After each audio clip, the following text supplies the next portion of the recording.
there's a general thing I'd say is answer the questions. A lot of times when you, I mean, we all sit in interviews where a question's asked, and instead of just directly answering the question and elaborating further, people will spend 5-10 minutes kind of, with a warm-up, and then sometimes get lost and never get to the answer. And so I think I would recommend always start with your answer directly from the question, and then you can kind of elaborate further.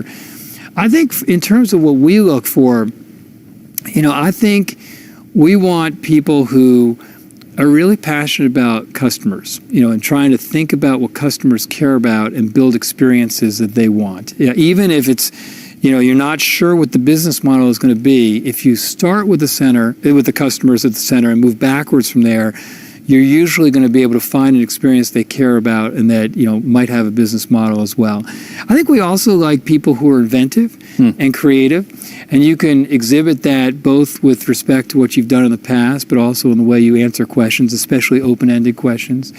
We like people who are strategic and can see the big picture, but who also are passionate about the details. And what I've learned in my time at Amazon is that all of the best ideas we talk about or put on a whiteboard, where the rubber meets the road is the details. And it's true at every level, from the senior-most levels at Amazon all the way to the junior-most roles. You have to be good at being able to execute the details. We like people who have high standards. Our customers have very high standards. I think customers today, with their access to information and choices, appropriately have very high standards. So we need people who have high standards here. We like people who I would say are more missionary than mercenary. And what I mean by that is we want people who care most about the mission of what the team and the company are trying to accomplish, and will put the goals and the mission above the goals of themselves. And so mercenaries tend to prioritize themselves over the team and the mission. Right. We want missionaries. And then people who are humble, and realize they don't know it all. And I think the second that you believe you know what there is to know is the second you're really unwinding as a professional. We learn so much every few months here, and being open to challenge your most closely held beliefs and learning is one of the most important characteristics of long-term employees here. Andy, let's roll back the clock to your own career path in your 20s. Did you have like a master plan, or did you figure it out as you went along? I had the opposite of a master plan, and I think as I'll share some detail, you'll see that it was not a well thought through plan. But when I was thinking about my first job, I had two experiences in college that shaped what I was initially thinking. I worked on the business side of my school newspaper, running the advertising group, and that was a really interesting initial business experience. And we started a new national college magazine called Class Act, and that was a very fun, stimulating entrepreneurial experience. And then I worked for 3 summers in between years of college at Fox TV in New York, helping start a morning show, which still exists, called Good Day New York. Yeah. And I loved it. I loved the rush of TV, and that experience largely made me want to pursue television. And I'm also a very passionate sports fan, and so I decided I was going to be a sportscaster.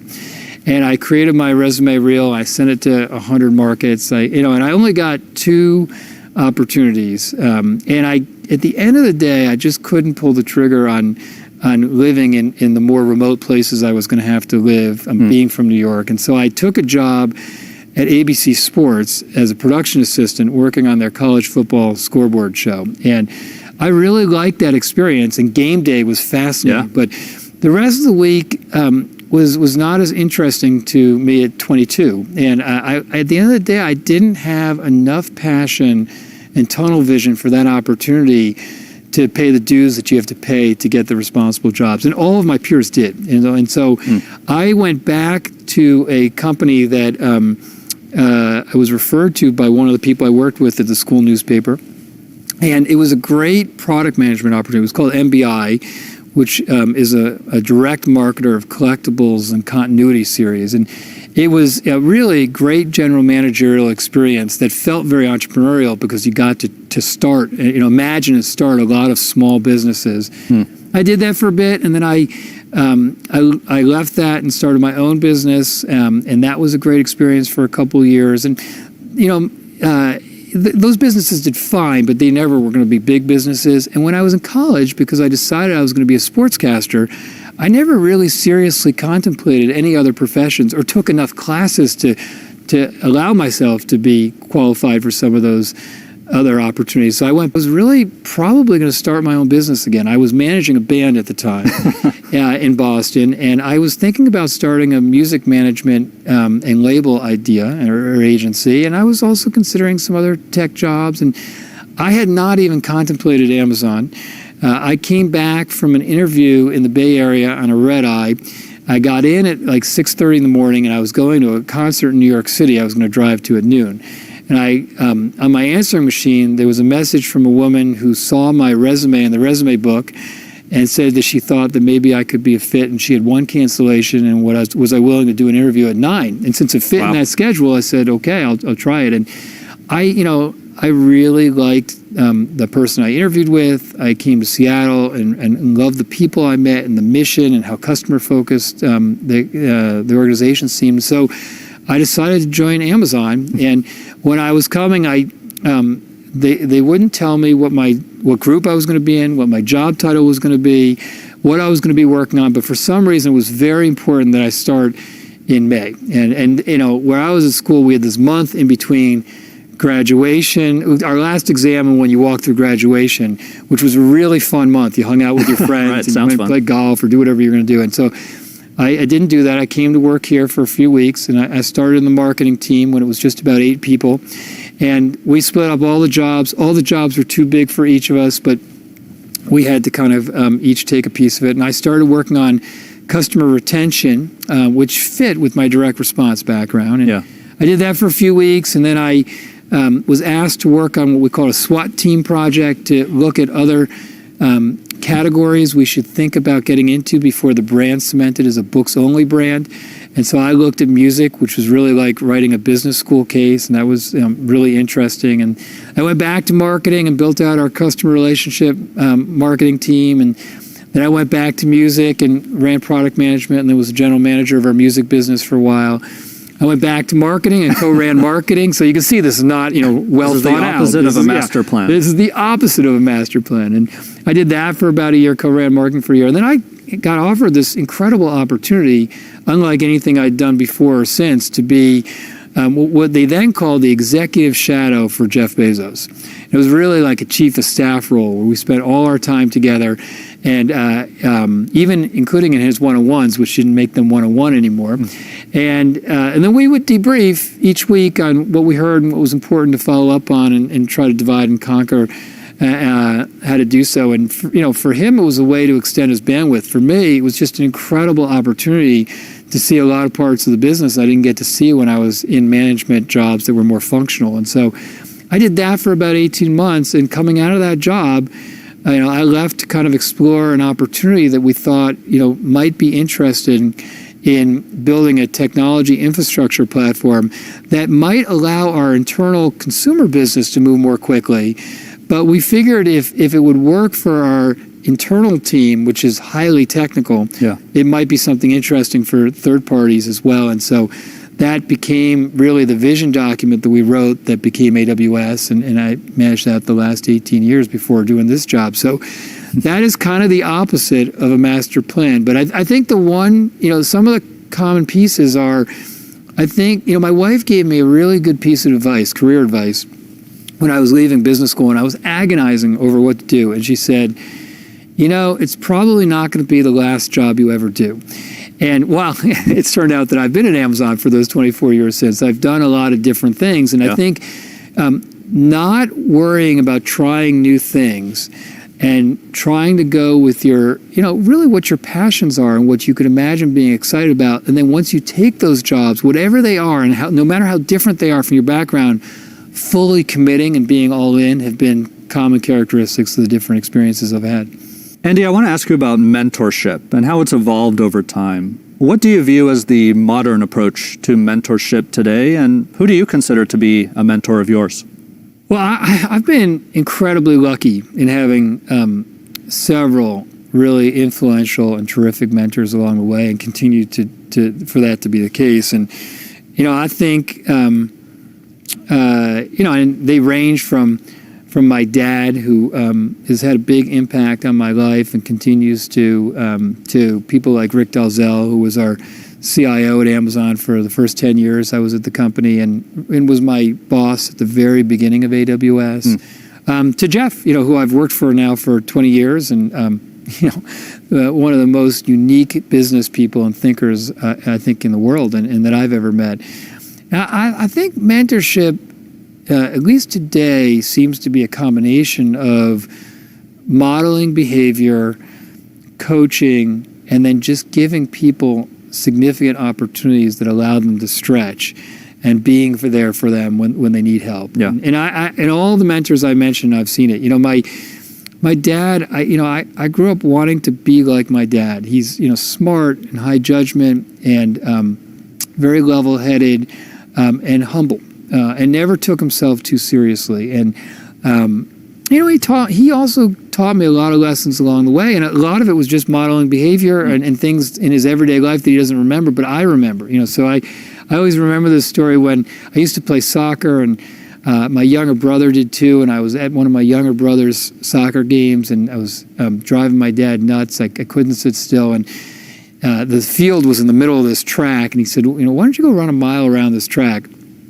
He was trying to have me do something to exercise my my impatience. And I ran a mile around this track, and I ran it really slowly. And I got back, and I was very pleased with myself. And I said, see, I ran a mile. And he just looked at me, and he said, if you're going to run it that way, don't bother. Like, either if you're going to do something, do it right or don't do it at all. He does not remember saying that, but it always stuck with me in everything I do.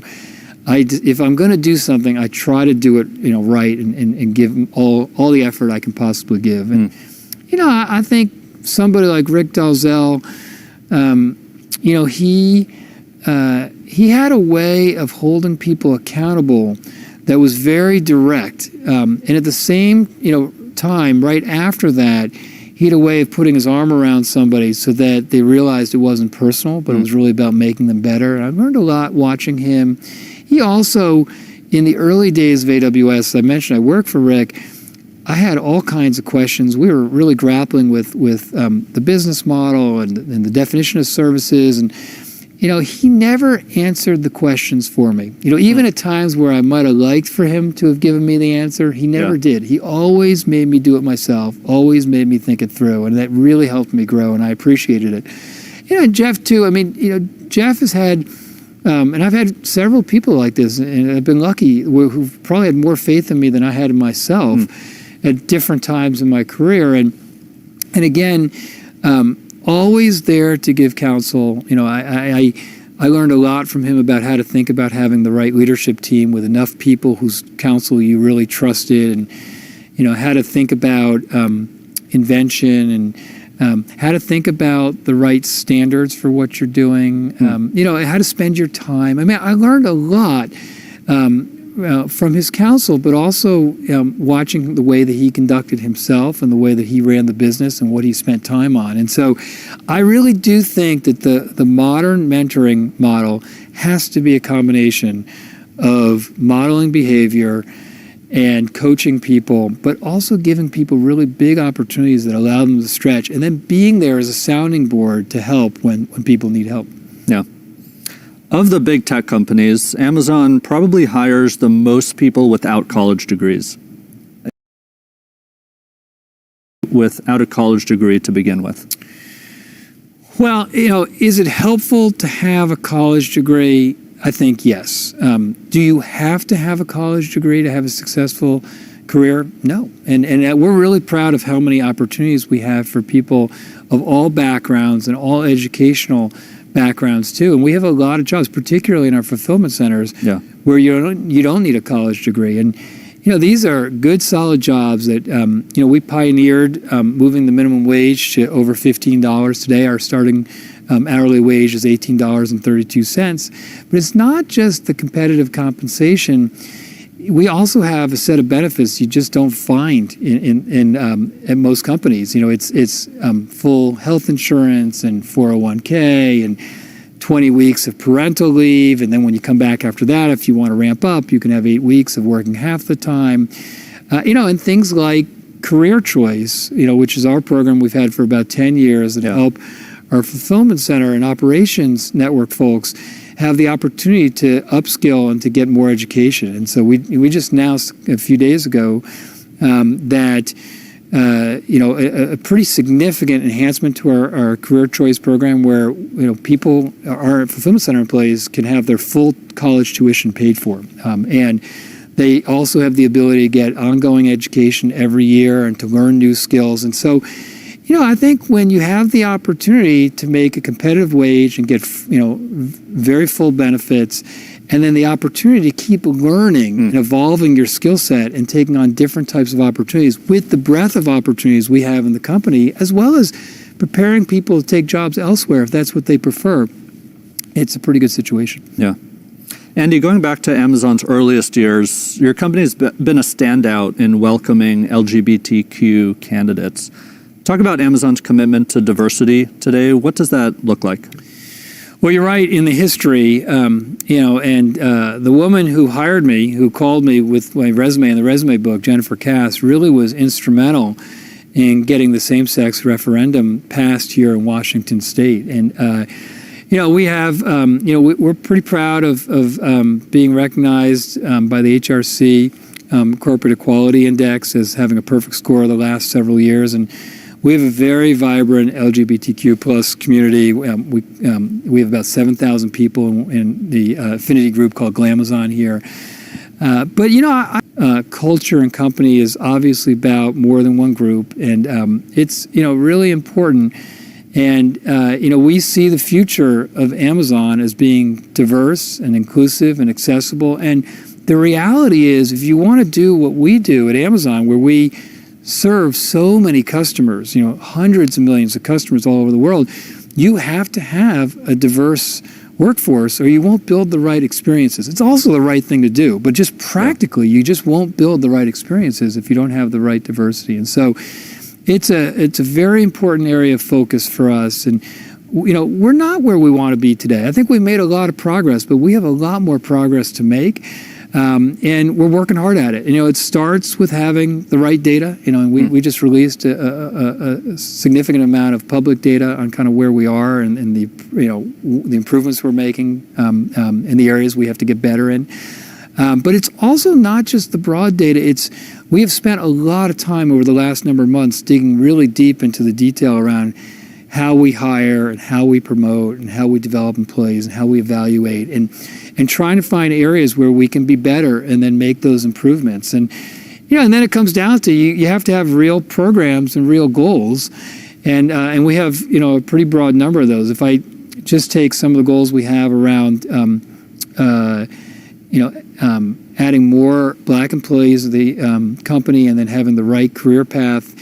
We've built a program called RISE, which is really an executive leadership development course for promising Black leaders here, where they get mentored by senior people. And we took a goal in 2020 to double the number of directors and vice presidents who are Black at the company, which we made, and then took the very ambitious goal of doubling it again in 2021, which we're working hard at. And we have, a very broad number of these diversity inclusion goals. And as I said, it's the type of thing that we've made a lot of progress on, but you never really check it off and are done with it. You have to really be committed to working on it every day, which we are. Yeah. Andy, one of Amazon's core principles is learn and be curious. What are you curious about these days? I'm curious about a lot of things, Devin.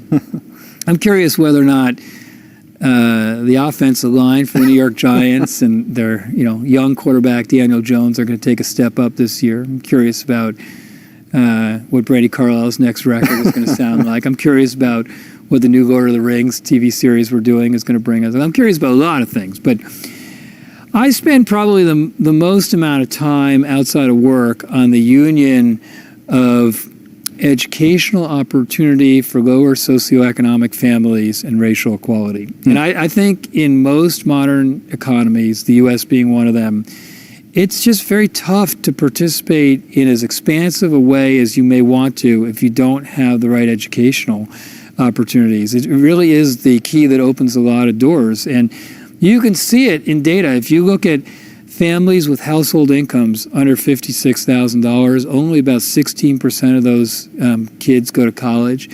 Where conversely, if you look at families with household incomes over $108,000, about 82% of those kids go to college. Wow. That's a giant divide. Yeah. And one of the organizations I'm involved in here is an organization called Raynor Scholars. And the mission of the organization is to enable kids of color who've never had a family member attend college, get prepared for, get into, and graduate college. It's about a 9-year program, and it's really had amazing results in our city. About 91% of the kids who go through the program graduate college in 5 years or less, which is more than double the national average. And what you really see when you're involved and you get to watch kids in organizations like that is so many kids can do it if they're given the chance.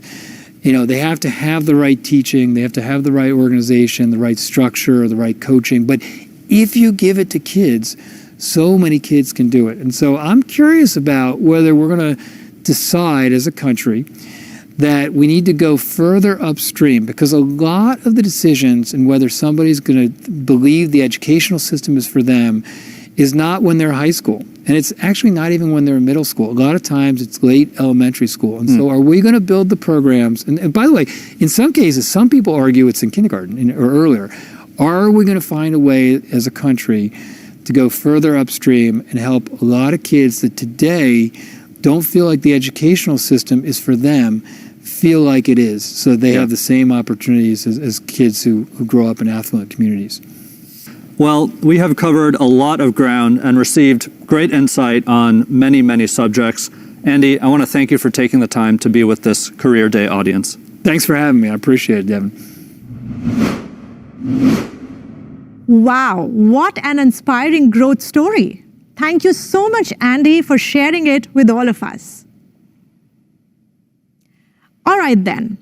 Amazon is a company of builders, innovators at heart, and these passionate Amazonians are helping the company enable a positive, progressive change in India and transforming multiple industries, one business at a time. Up next, we have a powerful lineup of panelists to share exactly how this is all shaping up. Let's dive in. Hi, everyone. I'm Minari Shah, and I lead the public relations here at Amazon India. I'd like to welcome all of you to this session, where we take a closer look at how Amazon is innovating for India, for the customers across multiple segments, and for the Indian SMBs across a host of exciting areas such as online retail, digital payments, streaming content, and cloud computing. We believe this could well be India's century, and technology will play a really important role in all of this. Amazon's very closely aligned to the government's vision of a modern, digitally inclusive India that can participate on the global arena with integrated supply chain and growing exports. We are humbled by how Amazon's playing a part in developing robust ecosystems in e-commerce, modern logistics, warehousing, and digital financial services to be a part of this larger modern India. Amazon sees itself as being a company of builders, of innovators at heart. A huge part of the credit for this exciting journey of the last 8 years in India goes to our teams that are really excited by the customer enthusiasm as they work with high-energy entrepreneurs that we partner with. Today, as we all get together at the first Career Day event in India, I'm delighted to host this leadership panel that offers a sneak peek into the various different ways Amazon is partnering India's digital growth and the plans ahead, in line with our vision of transforming lives with tech, innovation, and customer obsession. We have with us today Raghav Rao, Vice President Finance, Amazon India. Raghav became the finance leader for Amazon India in March 2014. Before Amazon, he spent 20 years with Unilever in India and international markets in roles spanning business, finance, treasury, operations, and buying. He was also the assistant to the CEO for Hindustan Unilever for India and South Asia, and his last role at Unilever was as head of treasury and M&A. Welcome to the discussion, Raghav. Puneet Chandok, President in India and South Asia, Amazon Web Services, AWS as it's called. Puneet leads the AWS business in India and South Asia and oversees and manages the incubation, planning, and demand for AWS services from customers across industry segments and verticals in India and South Asia. Welcome to the panel, Puneet. Mahendra Nerurkar, CEO Amazon Pay India. Mahendra has worked with Amazon for 12 years across our seller and payments businesses. In these roles, he has worked with sellers and consumer problems worldwide. Mahendra is focused on making payments trusted, convenient, and rewarding for our customers and merchants in India. Welcome, Mahendra. Thank you all for joining us. So let's get started. I would like to bring in our first panelist, Raghav. Raghav, in the difficult times of the pandemic, what has it really meant for the e-commerce sector from the customers as well as sellers' perspective? Has it, do you think, opened up new kinds of opportunities for small businesses in India? Yeah, thanks, Minari. I think e-commerce during the pandemic has really been the economic engine that has kept the consumption going in our economy. It has helped households across India, and not just India, across the world. It has helped customers consume their daily necessities in a manner that is safe, convenient, and economical. Whether it's a child who needs notebook for his or her studies or a laptop for accessing their classroom sessions, whether it is a woman who needs a phone or a headset for making her office calls, or maybe buying pots and pans for the kitchen, or whether it's a father who's buying diapers for his or her family's baby, or maybe gifts for Diwali, or maybe just a grandfather consuming video for entertainment. Amazon has been at the center of it, providing and serving all these needs and necessities for consumers across. Typically, small businesses rely on physical footfalls for doing their business and for converting these physical footfalls into cash flows. During the pandemic, obviously, all of this was affected. We brought into play our global products and services like global selling, which helps shopkeepers in India, for example, to connect to global customers. We brought into play something like Seller Flex, which is an invention that transforms a seller's physical location into a digitized warehouse. We have Easy Ship as a product, which has helped sellers access Amazon's logistics services nationally as well as internationally. And all of these have actually kept the consumption engine going and allowed small businesses to sort of earn their cash flows and provide for livelihoods all around them. We have probably created more jobs, Minari, more livelihood, and collected more taxes for India than most other sectors during this particular period. Thanks, Raghav. So I think more and more small businesses are recognizing how there was never perhaps a more important time to get online and be digital. But another part of the digital is the whole cloud computing piece. And so, Puneet, bringing you in, how do you see AWS build and empower agile and innovative businesses in the next decade? As digitization really takes the front seat, what kind of skill sets are you then looking to help these businesses? First of all, Minari, I'm thrilled to be here today with you, Raghav, and Mahendra. Really excited for the Amazon Career Day conversation today. Let me answer your question in two parts. Number one, what is the role AWS is playing to empower businesses, as you said, in India? And second, what are the skills that we are looking for as we solve the problems for our customers? On the role of AWS, the first thing I'll say is AWS today in India is the most comprehensive and broadly adopted cloud platform. We're growing the fastest, and there's more innovation happening at AWS than anywhere else in the cloud. We have hundreds of thousands of active AWS customers, and this includes enterprises, digital businesses, startups, and small and medium businesses. And there's a real network effect as we bring these customers together. We're also leading in India with the mission, and our mission is to empower builders and businesses to build a better India. We truly want to be a force that moves the country forward. And we're doing this, and we're making this happen by helping businesses today reduce technical debt in India, which typically slows you down given the context that we're in today. And we're also bringing agility, we're bringing scale, and we're bringing, most importantly, the ability to innovate across businesses in India. And then we're thinking big for India because, quite honestly, Minari, I genuinely believe, right, India today is the largest open market in the world for technology companies to serve. There isn't anywhere else in the world which has the kind of runway that India offers. We have 40,000 plus startups, 1,200 plus large enterprises, 75 million SMBs.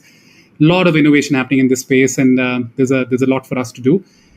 To the second part of your question now, in terms of the skills that we are building in India, I've always believed that India has the raw material when it comes to talent. For example, we've got the most amount of computer science graduates coming out of India than anywhere in the world. We produce roughly 215,000 computer science graduates every year. But we need our people to be skilled. Only 12% of our workforce today has digital skills. In India, if you dial the clock forward, we'll need roughly 9x the number of digital skills or digitally skilled workers by 2025 compared to what we have today. Right? And that's where we've got a role to play. So we're doing two things to solve that. Number one, we're trying to build India's best, diverse, and most inclusive technology team so that we can bring the best of AWS to our customers. And this includes account management, technical architecture skills, customer success, but constantly trying to build India's best technology team. And second, we're helping our customers build cloud fluency in their organizations and a culture of learning. So last year, Amazon announced that we will help 29 million people across the world grow their technology skills with free cloud computing skills and training by 2025. Thanks, Puneet. I think that's really insightful for the audience that's watching us. And as we come back to some of these questions around skill sets, but before that, Mahendra, there is the need, there is the time and all of it. But if there's one area where perhaps India is almost leading the world with cutting edge innovation, it's fintech. So there are two parts of the question for you. How do you think is all of this transforming what's still a very cash-based economy? And two, how do you really define Amazon Pay's role in this entire ecosystem? Hey, Minari, thank you. And really, first of all, excited to be a part of this panel and very humbled to have this chance to share my thoughts on this first career day. Responding to your question, when it comes to payments, and particularly in India, India has some very unique characteristics when it comes to payments. Just to share with you a few stats, roughly 80-85% of the Indian population earns in cash. Only about 2 to 3% of the customers in India have access to credit cards. And when it comes to digital payments, 1 in every 5 digital payment transactions still fail at the first attempt. So the opportunity for transformation is very much there when we look at payments in India. And very excited to be a part of that transformation. The good thing is there is a lot of tailwinds that the industry is now seeing in terms of payments, starting with very strong policy interventions from the regulator, as well as government-backed interventions. So there have been extremely progressive policies that have been rolled out in the last several years that have led to the inventions of things like UPI and Aadhaar and new protocols like e-mandate, which are now coming out, which are really going to change the way India pays going forward. And what that is doing is it is fueling rapid innovation. So you see a whole host of startups that are really changing the landscape, not just for India, but really inspiring innovation around the world in the world of payments, financial services, credit products, insurance, and more. And all of this won't be possible without a large infrastructure like AWS or the large capital that a lot of people, including large companies such as ourselves, are putting in to transform the payments landscape. So overall, from an industry perspective, I feel that the opportunity is very much there and the right set of tailwinds from a policy, industry, and innovation perspective are in place. And the specific role that I see Amazon playing in this scenario is to be the catalyst towards moving India towards a less cash society. So moving towards a more digital and a less cash society is a priority for the government, and rightly so. And I do see Amazon playing a very critical role in that. Starts with how we help our customers shop more conveniently in a digital manner. So today, going from a cash-on-delivery focused marketplace, I'm proud to say that a lot of customers on Amazon today are shopping way more customers are shopping digitally than with cash. And that has got to do with really strengthening our payment infrastructure and enabling every customer to pay digitally. The second is affordability and credit being a big gap is how do we serve the credit needs of customers such that they can buy whatever they aspire to. So payments has a huge role to play, particularly credit, in terms of fulfilling aspirations of our customers. And Amazon being one of the largest customer consumption destinations in the country has a huge role to play in catalyzing credit. You know, Raghav, Mahendra spoke about the transformation that's coming in with digital payments and how that's such a critical part of this entire digital transformation. But nonetheless, e-commerce is still at a very nascent part in India. what will it take, do you think, to bring in the next 100 million customers to shop online? And the second part of that would be, therefore, what are the kind of people that you would really need to come on board to really help with that journey? Thanks, Minari. I think it's a pretty important question. I want to take a minute by defining what our mission in India is. Our mission in India is to transform the way India buys, transform the way India sells, and therefore transform India itself. If we can do this, we will also be transforming lives of customers and communities around us. And to do this, e-commerce is going to grow from what it is today, which is about 3 to 4% of the total economy, to something which by 2030, as per a NASSCOM report, will probably create about 12 million new jobs. So what is going to drive this growth, and what are the people and skill sets that we need to get on board? From a technology point of view, it's voice, video, and vernacular that will drive this transformation. Most of the growth is going to happen in tier 3 and tier 4 cities. We will therefore need people who can invent, who know how customers live lives in these tier 3 and tier 4 cities. We need people who know how exactly a kirana is run, how, for example, a housewife can sell her products to the neighborhood. We need a language. And by the way, we will need not just data engineers and SD engineers. We will also need people who are product managers, marketing specialists, HR, finance, and run operations, etc. All of these people will have to come on board, think of themselves as inventors, have a risk-taking ability to try and think of something audacious, have the ability and fearlessness to be even able to fail if some things don't work out, so that they can just repeat what they've been doing and scale their inventions into driving things forward. We really need people who can invent, who are not afraid of challenging status quo, who can dream big, and are probably definitely not afraid of failures. We will need people who are connected to lives in all these tier 3 and tier 4 cities. I would actually put it very simply to say that we are manufacturing the future here in Amazon. We want young people to join us on the shop floor as that future is being built, probably in our boiler room, in the cockpit, and the design room where all of this is being manufactured. So those are the skill sets and the mindsets that we need for people to join us here on this journey to transform India. As Raghav speaks about the kind of people we need as we drive this engine of growth, I think one of the important partners is the entrepreneurs and startups, which is really transforming the Indian ecosystem. Puneet, how can these entrepreneurs and startups really leverage AWS to scale up and grow and kind of be competitive on the global arena?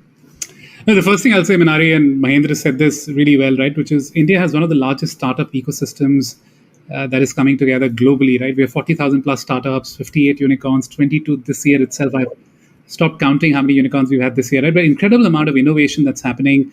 There's a massive SaaSification drive happening in India, more than 1,000 funded SaaS companies in India today who are really growing up, right? So India is now becoming the natural home for both B2B and B2C startups and innovation, which is really heartening to see for all of us. And as you think about entrepreneurs and startups, right, as they start their journey, one of the first decisions they make after they've decided what they're going to build is how they're going to build it, right? And once they have the business idea, how they're going to build it, and that's where AWS and cloud comes in. And there was a very recent Zinnov study which basically said 85% of startups today, as they start building on AWS. And some of the largest startups in the country. Second, we've got the deepest and the broadest platform with 200 plus services. And then we have a compelling set of programs to support startups at every stage of their life cycle. I'll give you some examples. AWS Activate, which is a program that gives startups at their very early stage a host of benefits like credits, technical support, training. And last year itself, AWS Activate helped startups across the world with $1 billion of credit to actually help them scale up. We also help startups on cost optimization, because when they're starting, they spend a lot of money on technology, and we're constantly helping them save costs up to even 40%. And then third, we've got a very exciting program that we call Aws Connections, because a lot of these startups don't have the GTM muscle, the go-to-market muscle. And what we do is we bring these startups together with a lot of our enterprise customers and use our account and field teams to actually help them get to a much larger set of customers, right? Because then they can start scaling up. So the intent is to build the flywheel, which is help them go to market, help them build the right set of products, and then obviously support them on their cost so that they can really scale up. And Mahindra, one of the things that you spoke about was how, the whole Amazon Pay ecosystem, Amazon Pay is going to be an important catalyst for some of these transformation that we spoke about. Give us a little more texture to how are you seeing that happen with customers, with small businesses, with merchants that you're working with, and what's really the very exciting part of this transformation where you're playing the role as a catalyst? Right. So I think, Minari, the way we at least look at where we can achieve this transformation as Amazon is at the intersection of where commerce happens and where consumption happens. And so when you look at essentially commerce and consumption, you are talking about consumers on the one hand and merchants on the other hand. And so we look at our landscape as how can we serve both the consumer merchant as well as the merchant customer, the consuming customer and the merchant customer. And in that sense, India is very fascinating in terms of the heterogeneity that it throws up at you, both in terms of consumers as well as merchants. So when we talk consumers, in a typical developed Western country, you largely are talking about consumers who are used to paying digitally, typically with a credit instrument, a credit card. Whereas in India, you have a very wide, diverse set of payment preferences that range from people who earn and only spend in cash, all the way to people who have credit cards and that's the only way they pay, and then everybody else in between. And each of them is a large, very large market segment. Similarly, on the merchant side, you have everybody from the millions, the tens of millions, close to 70, 80 million small, medium-sized businesses. There could be the store owners, the kiranas, all the way to the organized retail chains, all the way to online startups and apps where people are consuming. So to be able to solve the payment needs across all these different intersect points is where we think we are looking to innovate. Just to give you an example, on the consumer side, we have built products ranging from what we call cash load at doorstep. So if you're a cash preferring customer, you can pay digitally by loading cash into our wallet. And this service extends to close to 99% of PIN codes in India. So whenever we are doing an Amazon delivery, the delivery agent can help you load cash into your wallet and you can pay subsequently digitally for all your orders, whether on shopping, paying bills, ordering food, buying a ticket, and so on. And so that's at one end of the spectrum, which is the cash loading customer. All the way to the other end of the spectrum, if you're somebody who's already active on a credit card and wants to get more out of your credit card, we have a credit card product which serves that segment as well, which gives you the maximum unlimited rewards that you can get, no strings attached. And then somewhere in the middle, we talked about how credit is an unsolved problem in India. And Amazon particularly has a big role to play in terms of understanding customer behaviors and figuring out who to give how much credit to. And so there we have a product called Amazon Pay Later, which allows customers to buy now and pay next month, again, for a variety of their consumption needs, ranging from shopping to payments to more. And then as all of this transformation is happening, UPI is the most democratic way any customer can pay. There is some 800 million bank accounts in India. Almost all of them can just link to the Amazon app using UPI and start paying for anything. So I think the role that Amazon can play in terms of democratizing payments and making the society cashless is immense. And that's just on the consumer side. When you then look at on the business side, we have our QR code program, which has now reached about 5 million merchants. So Amazon Pay can be accepted directly at 5 million merchants through our QR code. And with that, we have gone through the smallest of smallest business, ranging from a kirana to a food stall and so on, all the way to the other end where we are serving organized retail chains across the country, that whether it be a More or a Shopper Stop and several more of those, Cafe Coffee Day and so on, all the way to serving online merchants, whether you want to order food delivery or book a movie ticket or book a travel ticket or book a cab ride. So you can accept Amazon Pay now democratically across all merchant segments as well. So I think our emphasis, Minari, has been on not just taking one product to one segment, but really how do you create the right bespoke products that can serve customers and merchants in the right segments. Raghav, we spoke about how we are enabling small businesses to scale up and really making a lot of lives easier for a lot of our customers in different ways. And then we spoke about, this whole very inclusive financial growth, or even overall bringing in inclusive growth. So this all this exciting, work that's happening with technology and innovation and customer obsession. For all the people who are listening in here, Raghav, what would you have, as a suggestion or advice for anyone who wants to aspire to become a part of this journey? So I would say, Minari, that if you're an engineering or a management student today, you're actually extremely lucky. First of all, each of you would be a digital native, which means that people would have been born around the millennium. So you grew up with the internet around you, and technology and digital technology is something which each of you is fully familiar with. Second, I think you're fortunate because you're entering the workforce at a time when the global pandemic has actually acted like some kind of a global laboratory and shown what the future can look like if everyone, all customers and businesses were to actually embrace digital technology.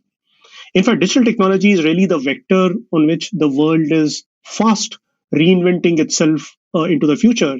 And people who are entering the workforce today will have the opportunity to be part of it. Within Amazon, we offer a career for builders. Just shareholder letters talks about creating a culture of builders where people are curious, they like to invent, they start with a fresh beginner's mentality, they're not afraid of failure.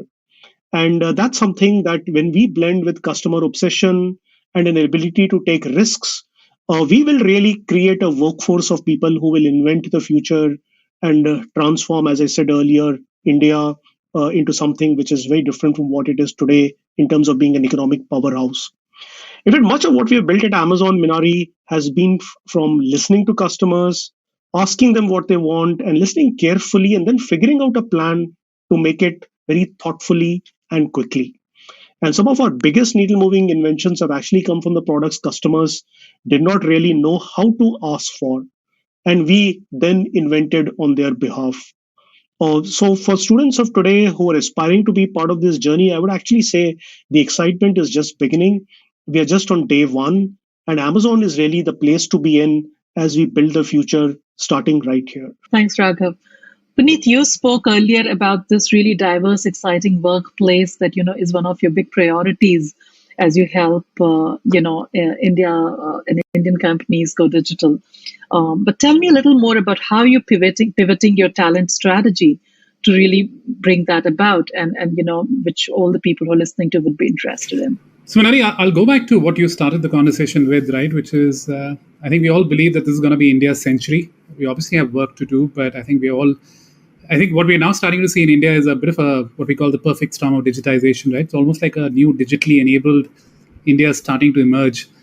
And there are a couple of reasons why this is coming together in the right way for India. First is the India Stack, which is the 3 digital infrastructure highways that have been built. And Mahendra spoke about the bank accounts. But if you look at Aadhaar, right, everybody knows about Aadhaar, but that allows Indians today to open a bank account in less than a minute. And then the second marker of confidence on this is, as AWS from our vantage point, we're now seeing businesses in India realize the value of technology like they've never done. And they're moving at a speed that's again something that at least I haven't seen before, right? This crisis was almost like a dress rehearsal for the new world, and it has taught us many things. But the one lesson that really stands out for me is the need for agility, right? The need to adapt quickly to uncertainty because we're entering a time which is more uncertain and more dynamic. And that's where technology and cloud have a massive role to play. I mean, cloud changes everything when it comes to agility, and the role of technology and cloud in the last couple of years has changed from being an enabler to being at the core of businesses and innovation, which is really exciting. And then as AWS and Amazon, we have a significant role to play. And as Raghav said, change lives and livelihood of citizens and businesses in India. And we're going to do this by simplifying technology, by democratizing technology for Indian businesses. And in technology, there's nothing more elegant than simplicity, right? And we spoke about SMBs earlier. I've always believed the S in the SMB stands for simple, and we need to really simplify and democratize technology to get a larger part of India to access that technology. And we're starting to see that happen today, right? I'll give you an example. Any of us today sitting in a Starbucks or even a cyber cafe in Patna can access as much compute, storage, database, analytics as large corporations with millions of dollars of budgets and armies of people used to be able to do, right? And imagine the unlock for us if we can get 1.3 billion Indians to access this technology. So that's what we got to do. We got to simplify technology. We got to make it accessible for 1 billion Indians. And as I said earlier, right, it's about building building the best technology team. And Raghav said this, right, which is if you're today an engineer, if you're somebody who's coming out of college, you are already a digital native, so you've got an advantage. But we're working really hard to bring the best builders into AWS who can then solve the toughest problems for our customers. And then we're also focusing a lot on building their skills and capabilities so that they can solve the toughest problems and really deliver impact and make us the most customer-obsessed company in India. Mahendra, what would you say? I mean, both Raghav and Puneet referenced a lot of the engineering and the tech piece, but we also have a lot of management students and a lot of other students, What would be your words of advice to all these people listening in today? Yeah. So I think on this one, I probably have a bit of a unique perspective. So I something new to learn. I've been fortunate enough to be a part of businesses which at Amazon at that time had not been tried before, were very new. So before payments, I did something called Amazon Home Services, where I was trying to figure out how to put air conditioners and washing machines in people's homes. And before that, I built something called Jungly.com, which was on the mission of organizing selection across large unorganized small and medium-sized businesses at Amazon. So I feel what Amazon offers you, and before that as an intern, I was working on something called Web Store, and then after that, Fulfillment by Amazon. So what Amazon, first of all, offers you is a very wide canvas of opportunities across a variety of businesses. And the businesses I talked about that I have worked on are only on the consumer and the seller side. They don't even get to devices and AWS and content and many other things that we are into. So I think it's a world of opportunities by itself. So if you're somebody who's looking for a very long, fruitful, exciting career where you're learning all the time, I feel it's a really great place to be. And Amazon does encourage people to try out new things fundamentally. So that's awesome. The one common thread, though, across all these things that I feel is very exciting. We have heard this term customer obsession, but Amazon is an organization, even at its current scale. Back when I joined as an intern, we were 2,000 people. When I joined full-time, we were 5,000 people. Now we are 1 million people. The things that have stayed constant are our leadership principles. And our first leadership principle is customer obsession. And I think that is true whether you're in AWS, that is true whether you're in consumer, that is true whether you're in payments, devices, what have you. And I think that would be my one sort of piece of advice, regardless of whether you're an engineer or a management graduate or even a lateral hire, is just putting the customer at the center of all your decisions. I think it's an invaluable skill and lesson to have. Nicely said, Mahendra. And with that, we come to the end of this panel discussion. I want to just thank all of our panelists, Raghav Rao, Puneet Chandok, and Mahendra Nerurkar, for all these insights into what's making Amazon this exciting, thriving workplace where we are really, making such a difference with technology and innovation, but really making a difference to the lives of our customers and so many small and medium-sized businesses and really across so many different industries and people. I hope you all found this really interesting. I want to thank all of you who have joined in today to be a part of this session with us. But as you know, we have a lot more in store as a part of the Career Day. Stay tuned. Have a good day. Thanks everyone for sharing such valuable insights into some of Amazon's fastest growing businesses in India and how these are bringing about a lasting positive impact on small businesses in the country and overall in India's digital transformation. Coming up next, we will have you meet one of our fellow Amazonians through a short video and learn what has kept her motivated for the last 13 years at Amazon. With 20 plus years of experience in the industry, I've spent the last 13 years at Amazon. Last few years, I've been leading a tech organization which is focused on India customer reach and engagement. We are looking to build technology solutions to solve for barriers that these emerging customers are facing, introduce interaction patterns like videos to help customers comprehend the content on our website. Also make these experiences a lot more fun and engaging for these customers by introducing gaming elements into the customer experience.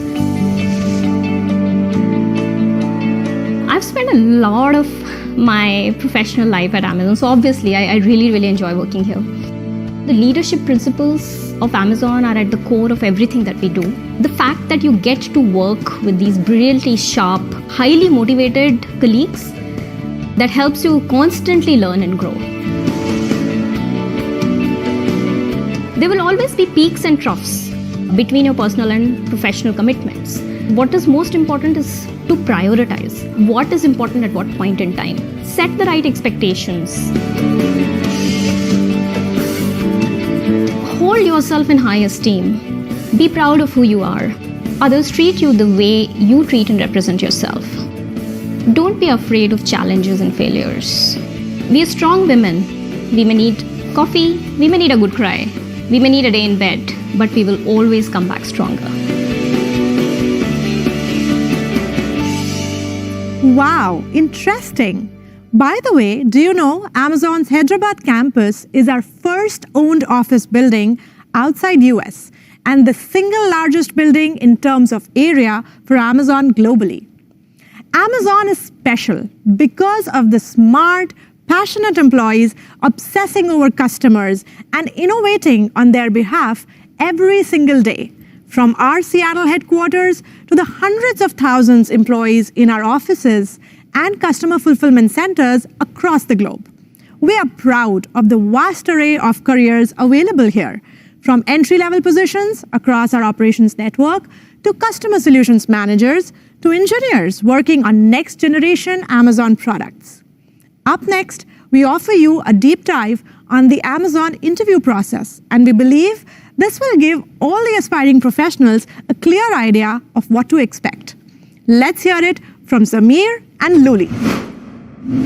Hello, my name is Luli Chaluleo, and I'm the Director of Talent Acquisition for Worldwide Operations. And I'm Zamir Rayani, and I am a Principal Recruiter for the Devices and Services Organization. We are so excited to join you today on Career Day. As many of you have probably heard, Amazon has a peculiar interviewing process. So we want to spend some time today just talking through that process and talking about interviewing in general. All right, let's dive in. So, Zamir, you make it past the phone screen or the assessment, and you're invited to come on site, but right now, obviously a lot of things are virtual, but you're here for an interview. What should you prepare for? What should you expect? Yeah, it's definitely interesting times, and I would say that the preparation has not changed too much since the pandemic. Some of the things are similar, right? So the basics. Get your resume, make sure that thing is in tip-top shape, right? No typos, make sure it reflects your current experience. It talks about the things that you've delivered, right? It kind of covers the basics. The bigger part, I think, and the more important piece, and what you alluded to earlier, which is what makes us peculiar, is the leadership principles, right? That's something that's super, super important for the way we interview at Amazon. And I would say it probably makes a lot of sense to spend a good amount of time thinking about your own experience, right? Your professional experience, and maybe writing down one or two examples from your experience that relate to each of these leadership principles, right? And this isn't like a script, something you're just going to read off of. But what it is, it kind of gets your mind, it kind of frames things, right? And gets you into that mindset of like, hey, these things are really important to the company. And it helps educate you and kind of inform you as to what the culture will be like, as well as how your specific kind of background and experiences may actually relate to that and may kind of play into that, right? Yeah. I'm sure, I guess a question for you might be, when you were interviewing 9-ish years ago, right? What did you do to prepare, right? Was it different than what you would recommend someone doing now, for example? Yeah, I'm not sure how I got the job, Zamir.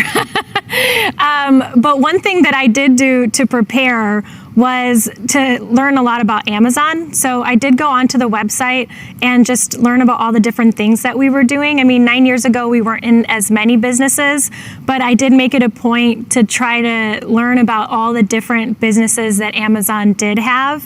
At the time, I'm not sure that my recruiter told me about the leadership principles or even STAR interviewing, which we'll get to. So I was very surprised on site that day, and honestly had felt a little underprepared. But I did notice that they were interviewing me for specific things, and I now know that those are the leadership principles. But why? If you could explain to everybody today, Why does Amazon interview against those leadership principles? Yeah, I think it's one of the things that makes us peculiar as compared to a lot of other companies is a lot of companies do have tenets or things that, pillars of the company, things that they say we stand for. And sometimes those are things that do impact the culture, but sometimes they don't. They're just kind of things that are scribed on a wall, for example, right? And you may look at them every now and then. The difference is in our environment and with this company, with Amazon specifically, is these are kind of part and parcel to everything that we do, right? So in the context of the interview, we definitely use them to, figure out, hey, is this person going to be a good fit within this company, right? Do we want to hire this person?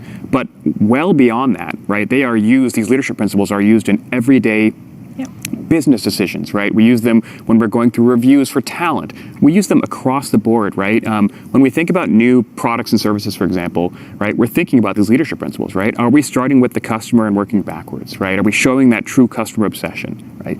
Super, super important. So I think that's the difference, right? It's one of those things where it will be useful for your interview, but as you begin your Amazon journey, it will be useful well beyond, right, just that initial interview, and it'll be useful for you through your entire kind of journey with this company. So really good to kind of familiarize yourself with them and get comfortable talking about them.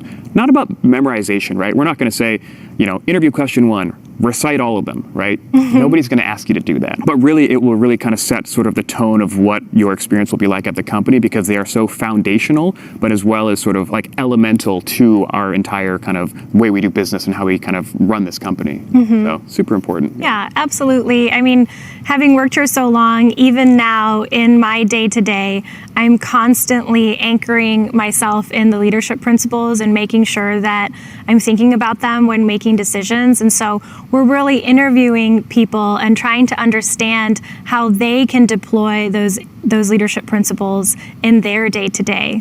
Yeah. It's funny that you say that too, because it reminds me of we definitely use them in business, but sometimes I find myself using them at home as well, right? I'm like, you know what? That person didn't really earn. I think my dog definitely knows some of them for sure. That's great. The type of interviewing that we do at Amazon is called behavioral-based interviewing. Can you explain, what does that really mean? What's a behavioral-based interview? Yeah, so we like to ask a lot of questions that kind of talk about give me an example of when you did this, or tell me about a time when this happened, right? And these are sort of like intros to, hey, we want to learn about what you did in a specific situation or a specific position that you were in, right? And the idea being that we kind of believe that, past behaviors are good indicators of future behaviors as well. Yeah. And so we ask a lot of those behavioral-based questions as a result. So what you won't see or what you shouldn't see typically with us is how many pennies will it take to fill this room, for example, right? We don't ask trick questions. Yeah. We stay away from those. We're really interested in specifics about, hey, what types of situations have you been in, right? What were the stakes? How did you measure it, right? What did you learn in that experience, right? Lots of different questions around kind of understanding what you did, why you did it, how you did it, right? If you reflect on that experience, what would you do differently? I think that one of the key things, instead of just the what, is I would say the how and the why. Yeah. Because what one person does in a situation may be very unique or specific to that particular situation. But if you can sort of understand their mindset, the thinking behind why they did something or how they sort of undertook it, right? Did they keep people advised of what was going on, right? Did they kind of look around corners and anticipate maybe some problems that could arise if something wasn't handled? Did they have good sort of mitigating strategies in place? If we can understand the way that someone's mind works, that's very exciting because then you can apply that to a bunch of different scenarios, right, that are just beyond the what of one particular situation. So when we ask these behavioral sort of questions, that's what we're interested in understanding is how one's mind works, how you processed it, sort of how do you work your way through these situations, right? And that's really interesting and that's really fun to do, honestly. I love interviewing because I'm just curious about people and sort of what they do and why and how. But it's really interesting to learn about the way people's minds works because it's very different for many people. And I love that. I just think that you could put 10 different people in the same situation and you might get 10 different paths to the same outcome. That's awesome, or different outcomes as well. So it's really interesting. Yeah, well, I love interviewing as well. I think together we've done thousands of interviews for Amazon, and then with throughout our careers. Now, a really just a tactical advice for behavioral-based interviewing is to practice the STAR method. So situation, task, action, and result. So all the different things that you just kind of chatted about. But anything else that you think we should highlight on the STAR method? I think the part that you talked about on why you did something, how you weighed different options and why you chose the one is the one that comes to mind for me. But, in the STAR method, what's something that pops for you? It's interesting. The STAR method is one of those things where I don't like to think of it as a prescriptive approach, right? Like, we don't expect our candidates to say, here was the situation, here was the task, here was the action, here was the result, right? It's sort of something to get one in the mindset of, hey, as I'm thinking about talking about my experience, at some point, be sure to kind of cover off each of those different areas, right? We're definitely interested in sort of the anecdotes and, and like the results and the data and things like that.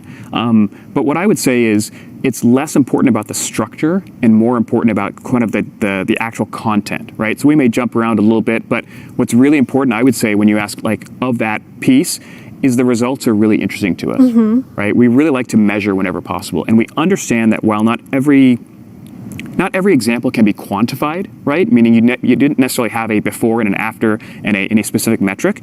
If that is available, right? We love a really good sort of qualitative or quantitative data point to kind of bolster a great story, right?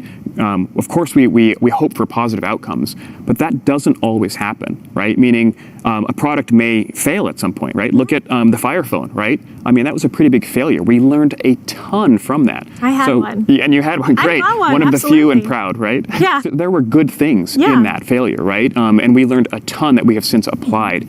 So some of it is like with the result, it's the reflection as well. It's like, okay, what data do you have to show it was successful? How do you know it's successful? And if it wasn't, let's be introspective. Let's think about looking backwards. What could we have done maybe to get to a different outcome? Or how did we take what we learned there and apply that in a future product, right? Or project, something like that. So STAR is great, but remember, it's not a prescriptive thing. Just be thinking about that in your mind. It's like, I'd love to cover off all those dimensions of any particular story that I'm talking about. And again, think about data too. We're very data driven here, but we recognize that, it's not always available. But if it is, we'd love to know what story that data is telling us as well. Yeah. The one thing is, though, I think the situation, I think about that a lot. Right now, we have a lot of people looking for jobs, and perhaps they're looking for jobs in industries that are different than the one that they're in. And so I think one piece of advice would be to really make sure you're not too specific about the situation. You might be interviewing with somebody who doesn't know anything about your industry. So I tend to do that a lot. I've been with Amazon for 9 years, and I may talk in a way that is so specific to Amazon that if you're giving an example, it might be hard to follow if you aren't working at Amazon. So my rule of thumb is to explain something to my sister who's an ER nurse. And if she can understand the situation and the whole example, then I think that is a good way to frame a response. Because I know when I've interviewed folks, sometimes I spend more time trying to understand that situation because I'm from a different industry.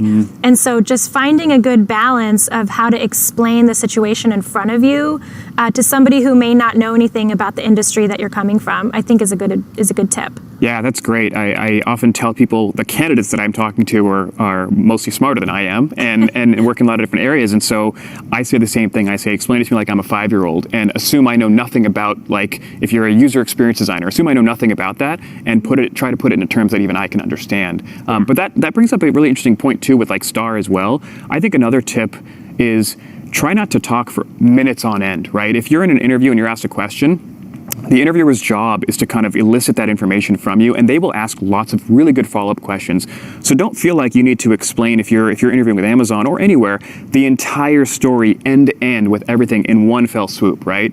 We like our interviews to feel more like this, right? More sort of conversational back and forth rather than, one mic and just like hold it there for minutes on end. It's like it should flow, hopefully. And we recognize too, because to your point earlier, like, you've been here 9 years now. That's a long time, but I'm sure you remember your interviewing experience with Amazon. Oh yeah. Right? And we all know that it is intimidating, and the nice thing is, I think, to remember is that every one of our candidates, as you're coming in to talk to us, just remember, like, we've all been there as well, right? And we remember what that's like, and remember that's not easy. And so I think, keeping that in, the further we get away from that, right? The longer you've been here, it can be harder to remember, but maybe as an interviewing team, we're reminding ourselves of that we've been in that chair across the table before or across the other side of the lens.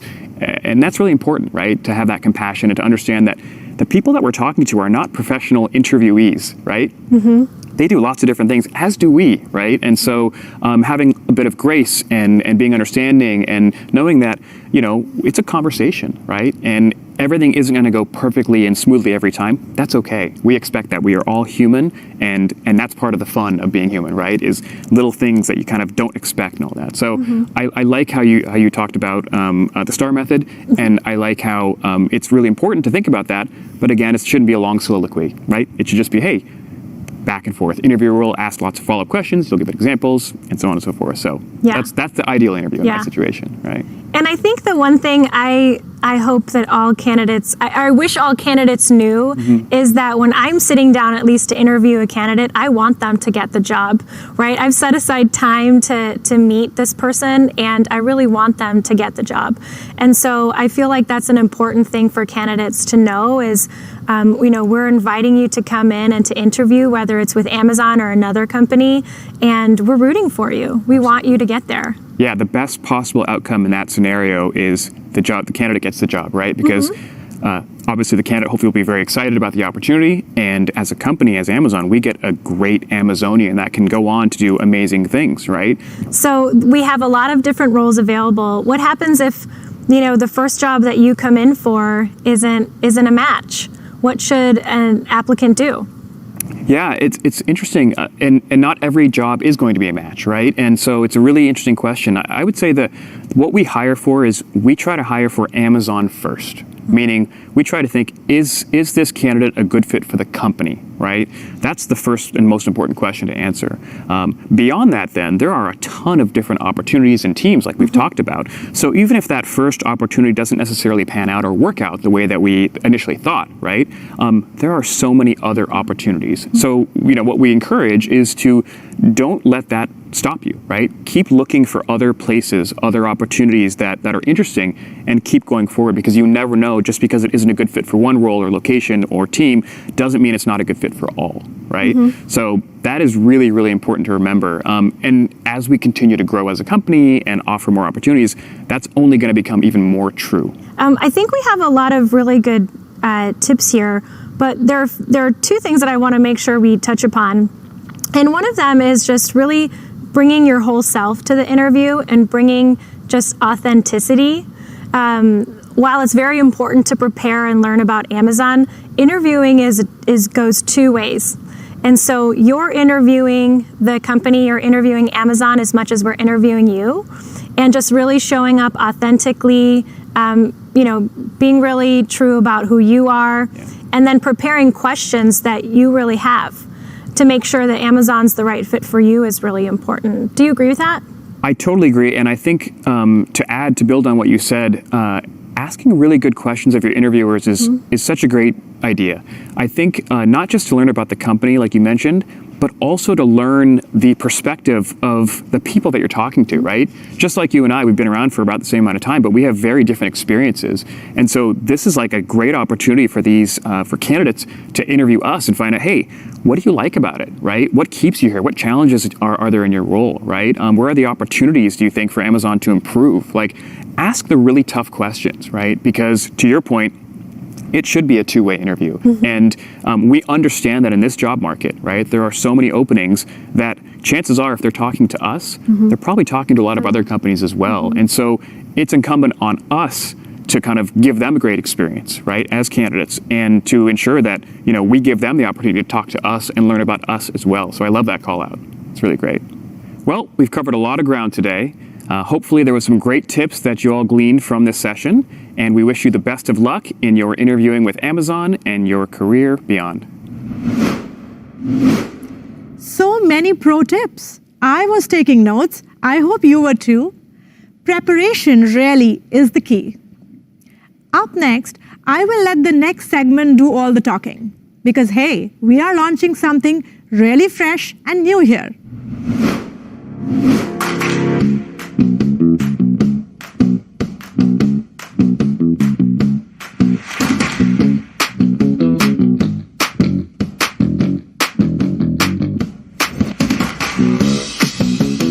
Alexa, does Amazon have opportunities for women looking to restart their career after a break?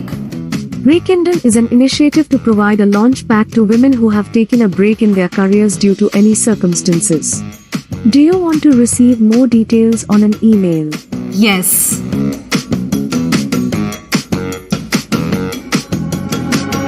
Alexa, what are some of the leadership principles followed at Amazon? We use our leadership principles every day, whether we are discussing ideas for new projects or deciding on the best approach to solving a problem. How do I find the right job opportunities at Amazon? To discover opportunities at Amazon, the first step is to visit the Amazon career site and search for a job of interest. You can search by locations, business categories, job categories, or keywords.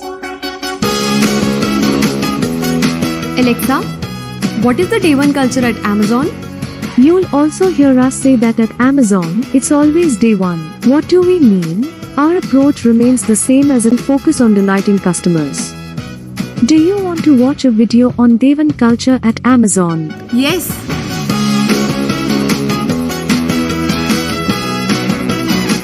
Alexa, how do I prepare for my technical interview at Amazon?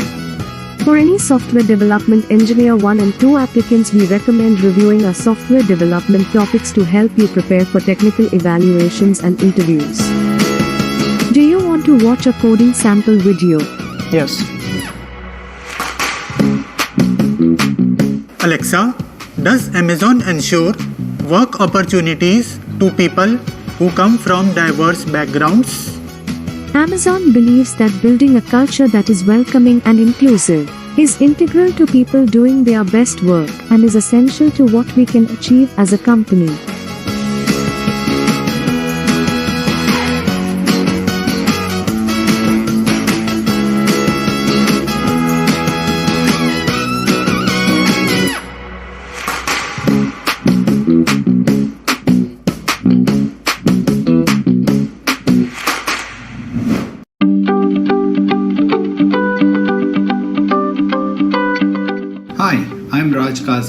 I lead the talent acquisition team for Asia Pacific.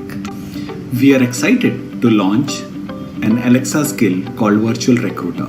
This is an on-demand assistant that is available to all our candidates who are interested in pursuing opportunities with Amazon. Customer obsession is one of our key leadership principles. As a talent acquisition team, every candidate who interfaces with Amazon is our customer. We want to give the best possible experience to all our candidates who are our customers. Virtual Recruiter is a step in that direction. Candidates can now get information at their fingertips using this Alexa skill. We hope candidates benefit and enjoy using this Alexa skill. If you have any further questions about Amazon and its processes and culture, just ask Alexa. This is great, right? This will definitely help interested candidates to access relevant information and resources to prepare for interviews using custom guides and training resources. To introduce you to some of these job profiles and to our culture, we want you to meet some of our fellow Amazonians. Hear from them about what it is like to work at Amazon. Hello everyone, and a big welcome to all the attendees. I'm Deepthi Bala, and I lead HR for Amazon corporate and consumer teams across APAC and MENA region. It is great to be part of this inaugural Career Day event in India and be able to hear so many wonderful stories from leaders and colleagues across Amazon.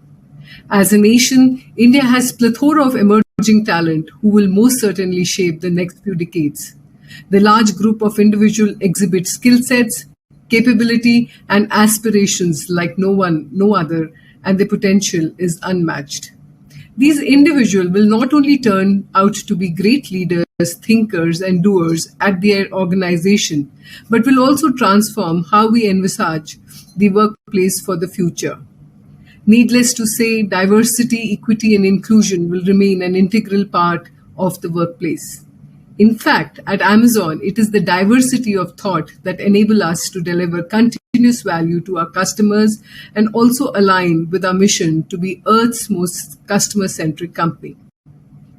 Before we begin our panel discussion, I would like to take a moment to acknowledge the year that went by.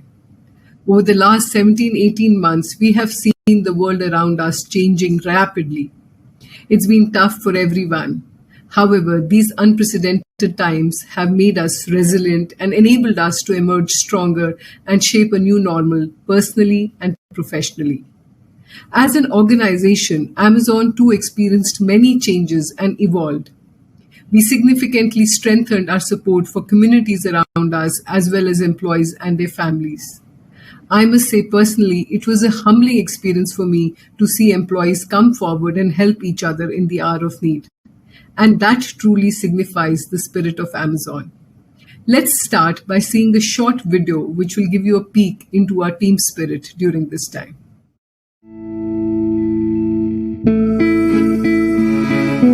The second wave of COVID-19 overwhelmed the nation. The social media feeds were full of appeals for medical assistance. It was in these unprecedented times that we remained steadfast in our commitment towards the nation and our employees.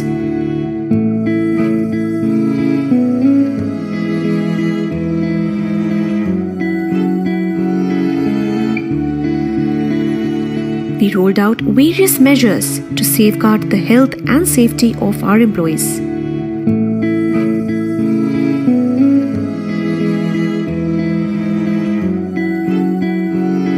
We continue to strengthen and support our employees and their families, focusing on their physical and mental health. Amidst all this, it was heartwarming to witness Amazonians step forward as COVID warriors. We are able to facilitate and ease off the burden of the employee requests coming in for hospital beds, medicines, ambulance support, oxygen availability, etc. Amongst all the madness, what keeps me going is the satisfaction of helping my fellow Amazonians. Wonderful opportunity to be a COVID warrior. These warriors went beyond their call of duty to offer support to find hospital beds, oxygen support, plasma donors, ambulance support for their colleagues in India and employees based internationally with dependents in India.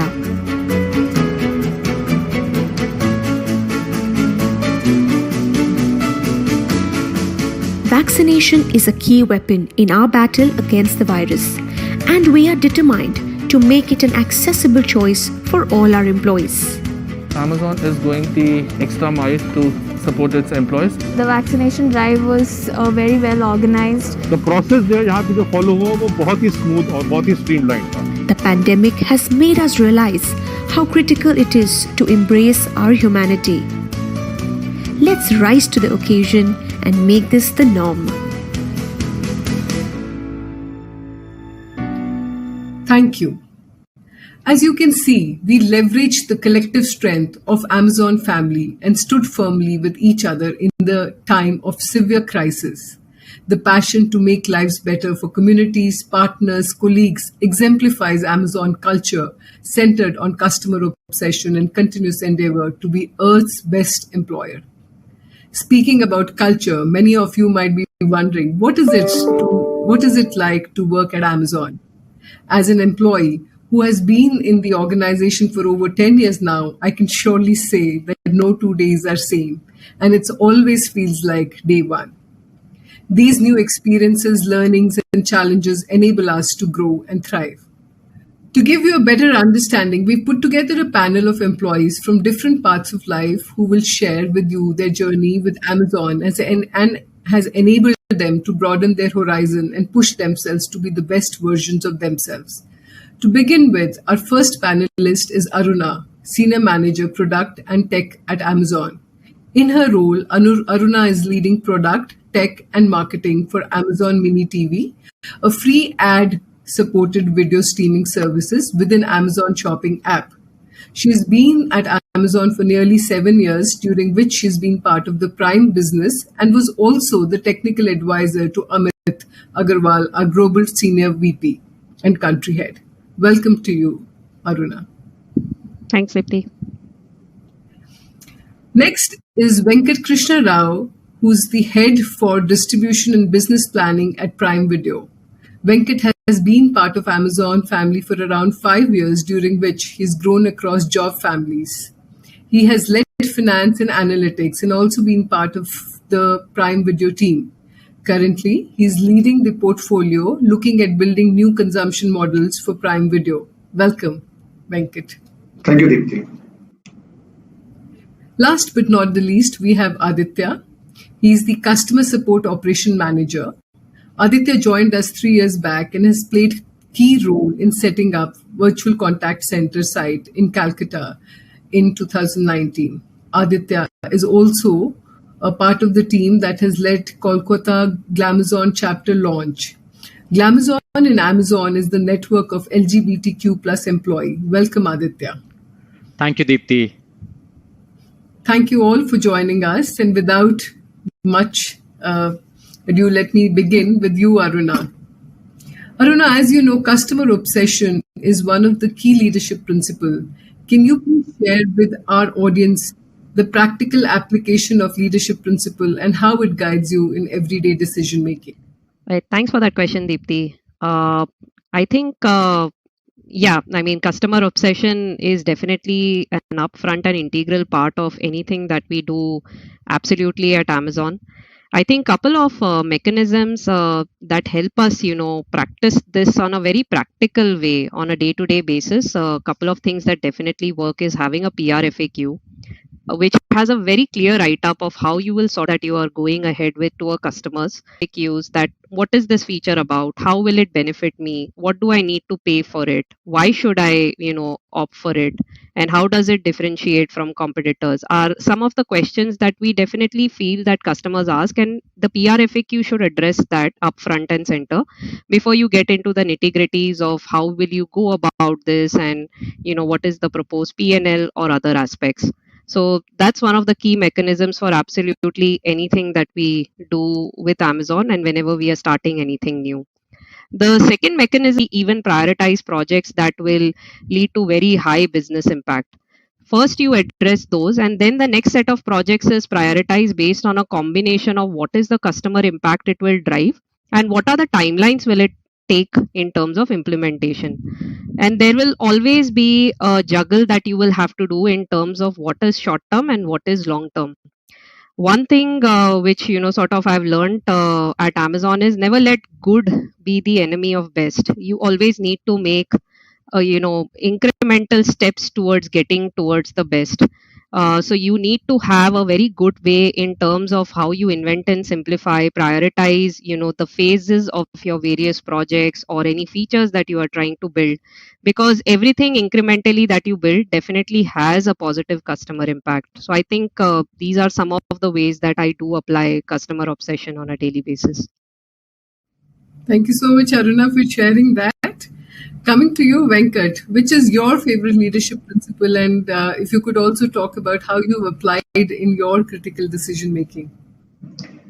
So, Deepti, my favorite leadership principle is think big, which basically says that how do you kind of think without a constraint, without really be boxed with the current realities.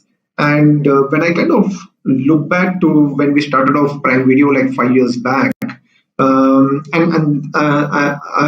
really happy that our leaders and we took that call, because that time Prime Video was a very small service and we wanted to be the really most loved video service in the country. So the way we kind of started thinking about that time is if you remember TV shows, that time you had those broadcasters TV shows just churning out day in and day out. So we said that, hey, that is not something which we want to do. And then we said that, hey, what we want to basically do is really raise the bar of production of TV shows to cinematic quality, bring in talent which is really strong, almost like Bollywood cinema kind of talent. And not only that, but the other important thing is how do we kind of bring stories which are not really talked about, like which the customers will really like really strong stories. So a combination of all that you see today in our service, which is your Mirzapur and Patal Lok and Four More Shots Please, Bandish Bandits, and all those great shows which we are able to deliver. We think back of like 5 years back how it really helped us. The second thing which we kind of did was like, how do we really like bring in a blockbuster movies, but really like go and like cater to every segment of the Indian population, and that's how we thought about a plan to have like movies in 10 different languages today on our service, like Tamil, Telugu, Bengali, Marathi, like Kannada, everything, right? And the last but not least, like when COVID hit and like people couldn't go to theaters, we said that, hey, how can we basically bring movie premieres directly on people's service? So those are like things which like our leaders always challenge us to think big and not be constrained by what was available there. And I'm really happy that like we're able to bring in movies like say Padmavat or Sher Shah, which we kind of launched recently, or regional movies like Surrai Putru or Master. So yeah, like that's my favorite leadership principle. Thank you. Very interesting story, and I can make out that you all had to really think big in order to make sure that we are different and we are there is no boundaries. Coming to you, Aditya, any one project that has helped you shape your experiences and subsequently defined your journey with Amazon India? Sure, Deepti, thanks for the question. So I'm part of the team that has launched the LGBTQIA plus community and the affinity group at VCS Kolkata. And since I am the part of the community itself, the launch that we did at Kolkata, it was focused on creating awareness about the community and also onboard members, and not just members, but allies also, that help message of diversity, equity, and inclusion. I'm also the part of the DEI pillar at CS India. And what we do through this pillar is that we help drive on LGBTQIA community. And how do we do that? We help drive spreading awareness about the community through multiple talk shows or email or things. We also do an onboarding talent pool that is part of the community and creating avenues to retain the talent. Recently, we celebrated the Pride Month, during which I hosted a fireside chat with leaders from different organizations which are part of the community. The perspectives of these leaders help broaden our horizon and the knowledge about the challenges that people from the community face, and how an organization can make a small but impactful change in how they operate. This also ties back to Amazon's vision of our, to be the Earth's most customer-centric company. Thank you so much for sharing that. And of course, the principle of, being one of the best employer, comes true in this form that needs to be, inclusive and diverse organization. Coming back to you, Aruna, you're bringing some tips and products to life. I would love to talk to you about your experiences, challenges, learnings through some of these milestones across Prime, TV, and others. What has been your success philosophy through these? Thanks, Deepti. I've been very both as part of the Prime Delivery Experience team, which was the first team that I was a part of, and now with Mini TV, to launch projects and businesses which are, first in India and first at Amazon. It's been incredibly hard, but it's been very, very rewarding as well. I think couple of areas that helped me, I wouldn't call it, constant success, but couple of areas that have helped me during this process is that you need to have a very crisp and clear articulation of what we are trying to achieve. And that's where the PRFAQ, like I mentioned before, helps a lot, because it clearly brings out the nuances of why, we are doing something which is different from what Amazon has done in most of the established locales. Why is the Indian landscape different in certain areas? So if I were to go back to my Prime Delivery Experience days, the transportation challenges in the country really impact the speed at which we are able to deliver the products to our customers. So how do I make it easy for customers to discover products that can be delivered to them fast? So those are, areas that we had to bring together in the PRFAQ to work with several partner teams to first educate them and tell them in terms of what is the problem we are trying to solve and why is it different. A lot of times you will come across a lot of pushback because you are sort of challenging the way in terms of how things have been done in different locales or in other established locales.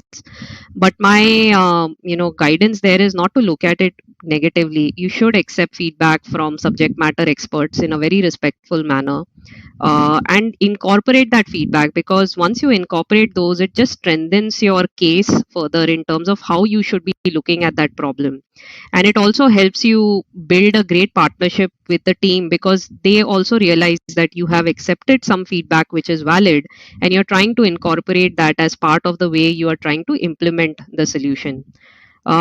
Second is, you will continue to discover a lot of unknowns during the implementation stage, which you haven't thought about or factored before. You will need to sort of patiently work through those, constantly invent and simplify, constantly, phase out how you are looking at the end deliverables as well, so that you can continue to make incremental progress. And the last thing is, continue to build on what you have already built, because there are always nuances and fits which will keep changing